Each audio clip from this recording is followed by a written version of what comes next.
Good morning. So I'm starting off today. It's a Sunday and I just got back home from church. I just wanted to do a quick sit down chit chat, I guess, and my camera fall. So honestly, this week has been extremely heavy. I feel like when you feel like you're carrying dead weight, and I don't want to lose my but sometimes you get there. Sometimes you get to a place where you're just done where you're over everything, and it sort of changes you and your whole being, I guess, how your actions are it's not really a total change of mentality. It's more of you're just tired, generally. And I felt that this week. It's not that I'm unmotivated, because that's really the scariest thing for me. I don't want to be unmotivated or uninspired. I still am. It's just it's so heavy. I feel like I'm just dragging dead weight. What is it? Is it the people? Is it the things that I've been doing? Is it the things that I've been thinking about? A general issue in my life that's really heavy. I don't really know, but it's very confusing, and I feel like I'm so clouded with so many things. And so yeah, I reached the week alive, and today's Sunday, and I figured, actually I woke up pretty late, an hour before service started, which was, the service is at 11 and I woke up at 10, but it's fine because church is near my place. And at first I was like, let's just not go, I can just watch online and be at home. But then there's also a part of me, I just don't want to be at home right now. And just thinking of having to face another week is that's it, we're going to church, no questions asked. So I decided to push through, and I went to church, and I got there just in time. I got there, and I was able to attend church, worship God, and hear His word. And it's really true what they say, that when all hell breaks loose, you remember to go back to your first love. And personally for me, definitely my first love is God. And I'm not gonna say that my relationship with Him is so perfect, but His treatment towards me and His grace has never changed. I feel it's so timely and just right to decide on going to church. And it's not just going to church, it's it's such a reminder that you don't just go back when you're going through stuff, but you have to remember that in good times and in bad, God's always been there. So why can't you be the same when you're only going through stuff? That's when you run to Him. The message was also really timely. When I said I was pretty clouded and there's so much going on, the message earlier was talking about how rid yourself, step away from what being on your own, relying on yourself, and choosing everything else that you want for yourself, and just follow God. Remember that His plans are way better than yours. Why not just let go and just follow Him again, and just walk the path that He wants you to walk? So that's super timely, and something that I think I really needed this week, because sometimes it just gets super overwhelming, and you're just kind of confused what am I gonna do? Do I just bang my head in the wall and just die a fatal death? I don't know. I think you're going through something, or you're pretty clouded yourself, or there's just a lot going on, you bit off more than you can chew.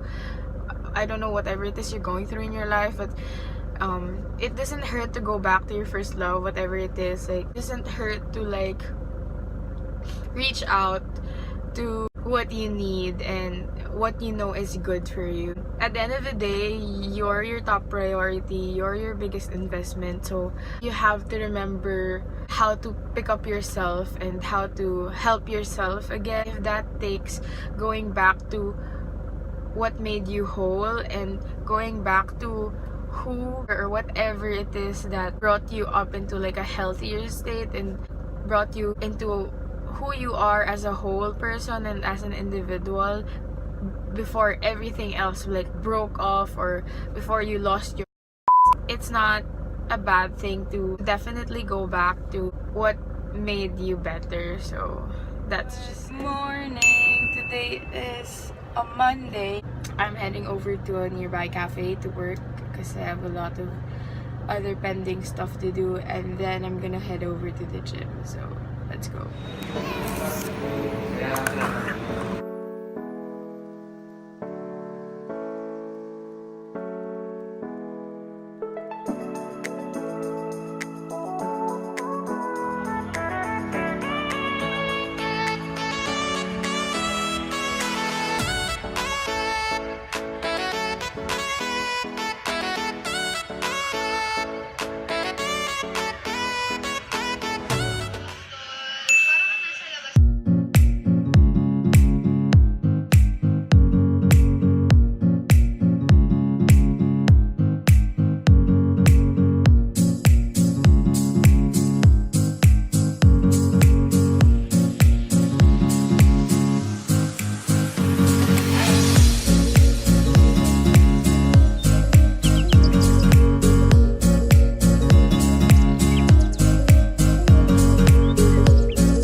Ayan, may wind effect. Afternoon, today is September 29 and I have waited for this day for the longest time. I think besides waiting for Gary Vaynerchuk's convention, I've been meaning to go to another live fight. That I watch a fight at least once a year. I had the privilege to watch 2 live fights last year. One was for URCC and then the other one is One Champ. My laundry first.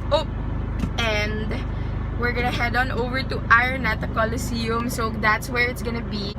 Actually, my coach who teaches boxing, they will be fighting for the co-main event, so like that's I can't, like I am so excited. Hard tripod, I swear, like this is so hard.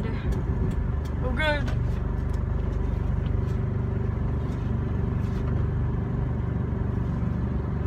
Okay, so I got my laundry already. I'm also so nervous for this fight because I don't know, but it pumps me up. I love it. Like I love watching MMA fights. I love boxing. I love the whole concept of it. Like I don't ever think I'll be one to compete or anything, but it does cross my mind once in a while. Like it would be so amazing to actually get in that field, I guess. Like, no, I have a tripod, but I need oh my god, there's a small dog. Okay, I just arrived at my friend's condo right now and I'm just waiting for her to go down and then we're gonna go head over to Araneta. And I don't know if I did something wrong because the people in front of me are like looking at me as if I did something wrong, but I feel like I'm on the right place to actually do a hazard while I wait for her. I want that street food, like I want fish balls and stuff like that, but that guy, this guy has been looking at me so mean and I'm just like, bye.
All right, let's make it official. For your winner by referee stoppage due to strikes at 3 minutes and 15 seconds of the second round, Ariel Olivero from Oryx MMA Team The Elements.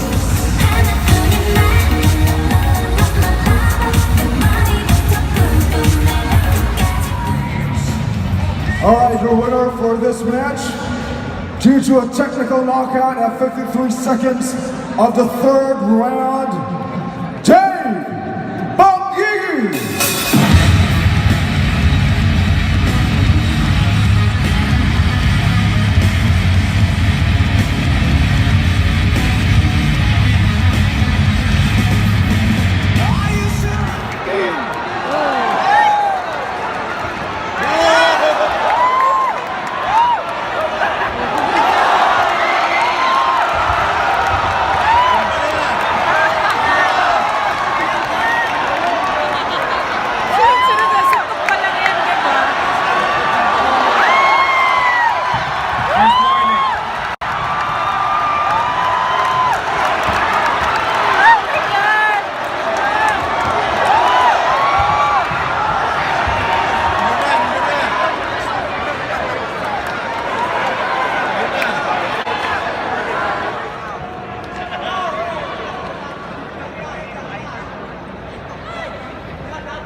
Her MMA record, 5 wins, 2 loss, and 0 draw. The 18-year-old from the Gym Lab and Top Gym BF, So Ji Young.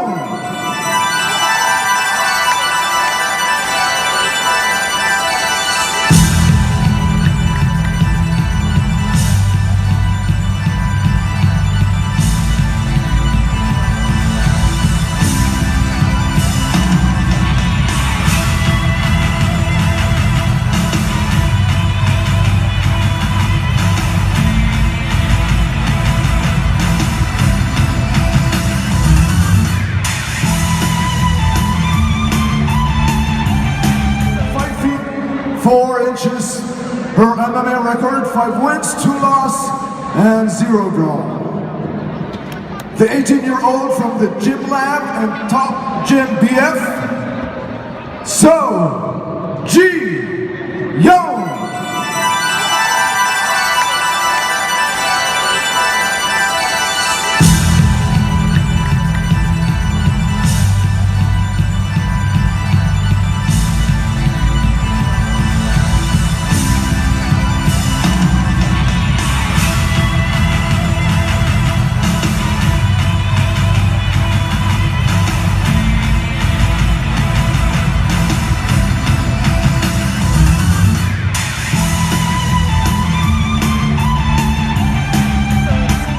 Reigning women's flyweight champion, give it up for Jelly Bulao!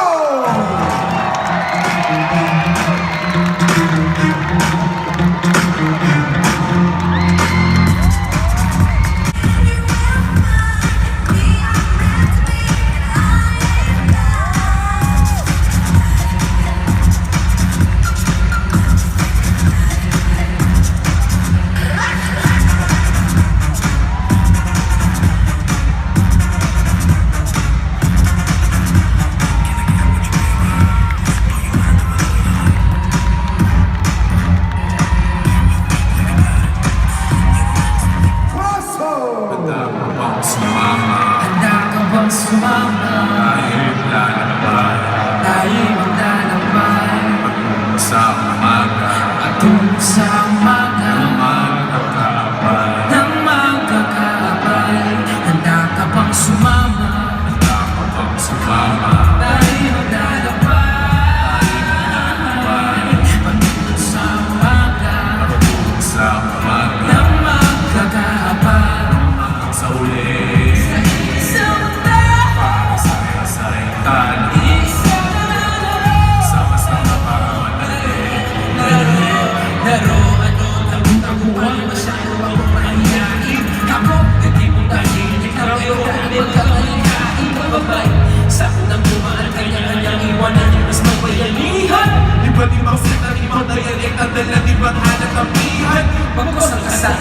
isip yan ang pinagdahan-dahan puweta. Basta muwang tanging galing, pwede kong ialay ang aking pwersa. Iba't iba man to, pero pareho palaging kumpleto, walang iwanan. Bakit sa pedestal walang preto, pero makipag sa bayan sa sabayanan. Kahit gusto mo sundan yung mukha, kamalasan mo inuha. Maging positibo sa bawat buwan.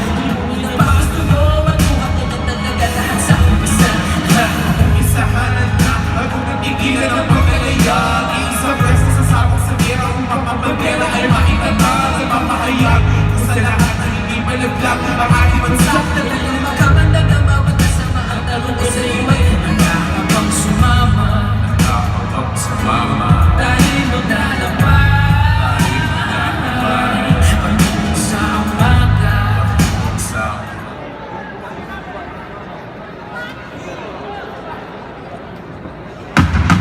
10 seconds.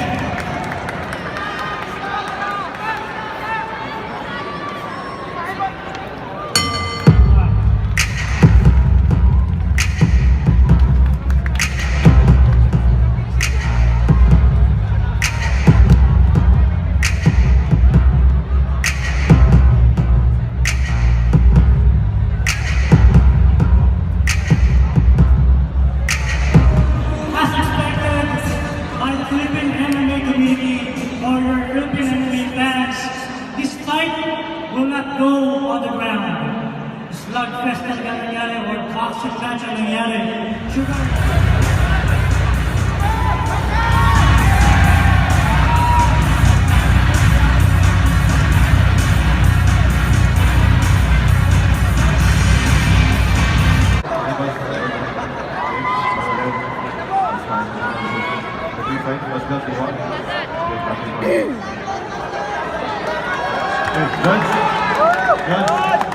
Judge, timer.